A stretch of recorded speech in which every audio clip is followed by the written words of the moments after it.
10 tips for training effectively if you're short on time. So if you're someone who's constantly kind of squeezing your workouts in between work appointments, between family stuff, then this video is for you. This is a topic that's been on my mind a lot lately because I've had some quite busy stuff in my personal life and I've been squeezing my workouts into small gaps in the day. So we're not just going to talk about how to work out quickly, but we're going to talk about how to plan a workout if you're very busy and how to plan your overall structure of your training while you're dealing with some time limitations. Before we start, don't forget to like the video and subscribe, maybe share it to your other busy friends if you can. I would really appreciate that help. Step number one is to accept that your training is going to change. If you're used to having a lot of free time to train and now you're really busy, then your workouts just aren't going to be the same. It's simple maths. If we have less time, we're probably going to get less work done, unless you were training really slowly or inefficiently before, in which case you might be able to just become more efficient. But 9 times out of 10, if you have less time to train, you're going to do less work. It's important to accept that because that is going to change how you plan to train and what your expectations are when you train as well. Many people don't like this point and they try to compensate for their reduced time by increasing their intensity and training really hard and never resting and all those kinds of things. But that's not really the most effective way to get your training done. It's a bit like trying to do all of your Christmas shopping on Christmas Eve. Yes, you technically can get it done, but it's probably not the most effective way to do it. It's not the most sustainable way to do it, and it's probably going to cause you a ton of extra stress as well. So accept that your workouts are going to change and work on these other tips in the list to try and make the best of the situation you're in. Tip number 2, if you're short on time when working out, keep your warm-up very simple. The warm-up should be one of the most straightforward parts of your workouts, and it should be something that stays pretty similar all the way through, so that every time you go into the gym and start warming up, all the movements you're doing, all the kind of routine you're going through should feel familiar to you, and it should feel like a process that your body automatically associates with getting ready to work out. So you can get to the matted area or the cardio area, wherever you go to warm up, you can do this very simple process and then you can crack straight on with your workout and get it done. And you'll see a lot of stuff on social media these days of all these different funky exercises you need to do in your warm up. You need to do 10 minutes of foam rolling, 6 minutes of banded stretches, then you need to do 5 activation exercises. And the warm up can very quickly spiral into this real kind of time draining your workout. So for your long-term programming, pick a warm-up that's going to cover the majority of the movements you need to do and just do that warm-up nice and quick every time you want to train. Tip number 3 is to focus on low exercise variety while you're training. So over a period of 8 to 12 weeks, maybe even slightly longer, you should have one set program that you're following, and that might have 3 different workouts on it, or it might have 2 or 4, depending on how many times you go to the gym. But that exercise variety should be quite simple. If you're strength training, that should probably revolve around the fundamental movement patterns, the squat, the deadlift or hinge as some people call it, pushing movements, pulling movements. But the actual exercise you choose for each one of those movements should stay very similar. If you're training for muscle growth and hypertrophy, then you may do a few more exercises and they may be a little bit different. Some may be isolated to kind of target muscles more, but nonetheless, they should stay very similar and very simple. The reason for this is that for any given workout, the more time it takes you to warm up into an exercise and get yourself into the groove of that exercise, the more time you're training where you're not getting the most effective stimulus you could do. So if I was short on time and I wanted to do, say, a muscle building exercise for my chest or a muscle building routine for my chest, I could have the choice of doing 2 exercises on the chest where I do 3 sets each, or I could have 1 exercise where I do 6 sets, for example. And a lot of people would say do the 2 exercises with 3 sets because you're going to hit more different muscle fibers, there's going to be more variety, all this kind of thing. But for each one of those exercises, you need to warm up and get into the groove of that exercise. And that might take 1 or 2 warm-up sets if you're doing it properly. Or you might just go into it without warming up and you might kind of take a set before you really kind of start using that working weight effectively. However, if you do 1 exercise and you do, say, 6 sets of that exercise, by the time you're kind of 1 or 2 sets in, you're well in the groove, you've got another 4 sets there where you can really effectively take that stimulus close to failure and work really hard there.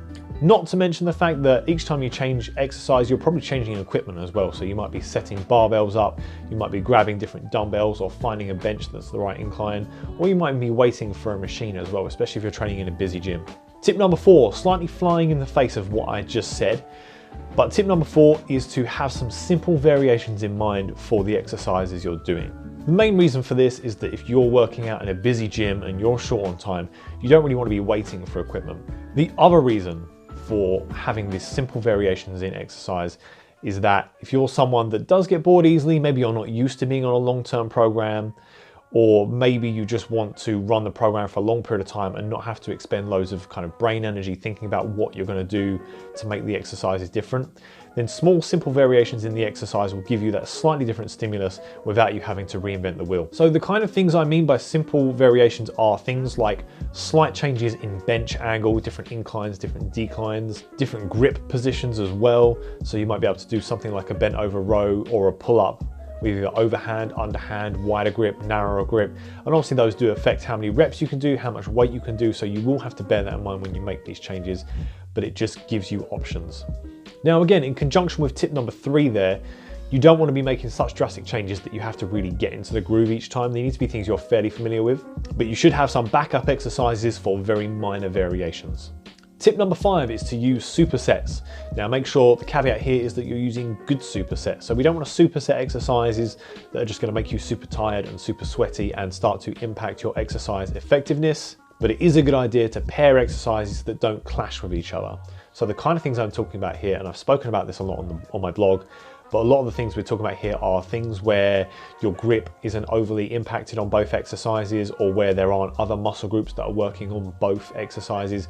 So we're not talking about supersetting one chest exercise with another chest exercise, maybe a push exercise with a pull, maybe upper and lower. Those are the kind of supersets that work really well without just making you fail for all the wrong reasons, basically. If you're strength training and you still want to make the use of supersets, what I like to do is what I call superset 30. Basically, I have a pair of exercises I'm going to work together, and although they're paired, I do still allow like a 30-second gap between the two of them. And that's just so the heart rate doesn't get super elevated, so breathing doesn't become a problem, but I'm still training very different muscle groups. Very good combination for this is a squat and a pull-up, or like a deadlift variation and a bench press. I'm not talking about necessarily doing a heavy max deadlift from the floor and then bench pressing straight away, but hinging and pushing and squatting and pulling. Those two pairs seem to work together quite well.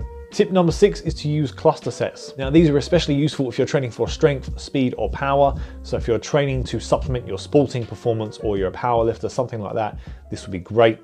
I've done a whole separate video on cluster sets and I'll leave a link to those, but essentially they involve using short breaks in between the reps that you're doing. So you may be doing 8 reps total, but rather than doing 8 in one go, you might break it down into 4 reps, then have a 15-second rest, and then do another 4 reps. Generally, when people use cluster sets, they will finish the set with a higher dumbbell or barbell velocity, so they'll be moving the weight quicker, and they may even be able to get a few more reps out as well. So generally speaking, it allows you to do more effective reps if you're training for strength, speed, power. And because you're doing that with less rest in between sets, hopefully you can get more work done in a shorter time. You will still need rest, but hopefully by using the cluster set, you can do more work before you need a rest. My long video on cluster sets really does do a better job of explaining all of the different variables there, so really should go and check that out. Tip number 7 is to manage all of the outside variables with your training. So if you're spending less time in the gym, you're obviously spending more time with everything else. And that means there are a lot of other avenues where you can work on to really improve the gains that you're getting. So the obvious ones are things like sleep, both in terms of quality and quantity, your nutrition, things like protein intake and vegetable intake, and also other things as well, like are you doing any kind of active recovery? Are you moving around at your day jobs to keep your activity high if that's something that's important for your goals? If you're an athlete, are you doing everything you can to do the best sporting practice you can? Are you turning up on time? Are you well prepared? Are you kind of learning about your sport in your downtime as well? Basically, the less time you are spending in the gym, the more time you have to work on everything else to support that outside of the gym. I have some clients that only train with me twice a week, once a week even in some cases, and the less they train with me, the more we have to work on all those other things, and they can still get really good results if they are managing those other variables. Tip number 8 is to get help. Busy people are often the kind of people that take on a lot of work, either because they feel they're the only one who can handle that work or because they like working. But generally, busy people are not afraid to take on extra load. However, what that means is you don't always know when you need extra help. You're not always the best judge of when it's time to bring someone else in. It's important to remember that you can't do everything yourself. And if you do always try to take everything on yourself, then you're not going to be working at your best effectiveness. So that might mean asking for help from friends and family. It might mean hiring a professional to help with some aspect of your life. Maybe it's a personal trainer, maybe it's a PA. All those kind of things that can just kind of help you offset some of the load so you can still give attention to yourself and work on your goals. Tip number 9, now this is for those of you who really are stuck with time, really struggling with time, is to take the commute out of your workout. So often we have to walk or travel to get to the gym. One of the reasons why personal trainers are typically quite consistent and quite enthusiastic to train. Yes, we love the gym, yes, we love training, but also when we finish work, we're already there, we're already at the gym. So our motivation is much higher, or at least we're dealing with less friction to get into the gym and get started. So if you're someone that gets home from work and you're meant to go back out and training, you really struggle with that part and you kind of get trapped on the sofa, then the best thing you can do is take that commute out of your workout routine. 2 best ways to do this are, number 1, to do a home workout, which I admit isn't suitable for every goal, but can be done. If you buy some equipment or use your body weight workouts, you can do home workouts, and I've seen some people get great results training from home. The other option is obviously if you're looking to kind of improve your cardiovascular health or lose weight or anything like that, is to go for a walk or a bike ride or something like that, rather than going to a gym and doing cardio work. I know that's not appealing for everyone. I know there are issues of safety or issues of, training when it's dark outside and cold outside. Those things are all very difficult, but there are tons of resources online for circuits you can do at home, cardio workouts you can do at home. So if you are someone that really struggles with that final end of day commute to the gym, then really try to get something done at home if you can. And tip number 10, the final tip, is to commit now. So when you're busy, you might think that you'll wait for things to calm down before you can get to the gym. But the problem is, it will never be the perfect time to start. You're never going to be as quiet and as calm in your life as you would maybe like. So you have to try and work with what you've got.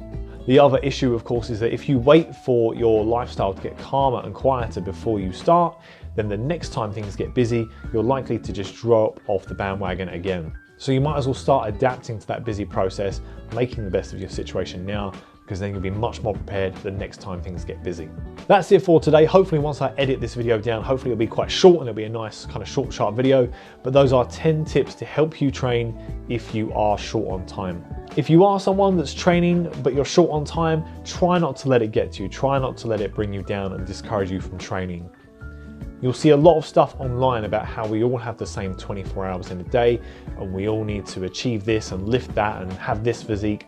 That's not always true, of course. Like, a lot of the people that talk like this on social media are people that have a lot of time or have a lot of passion for the gym. Maybe it's their day job to do the things they do online.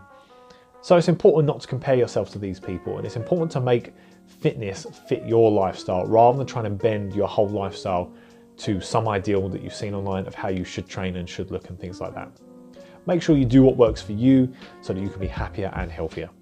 Once again, don't forget to like and subscribe if you haven't already. Please help out the channel, would really appreciate that. And I'll see you again soon for the next video.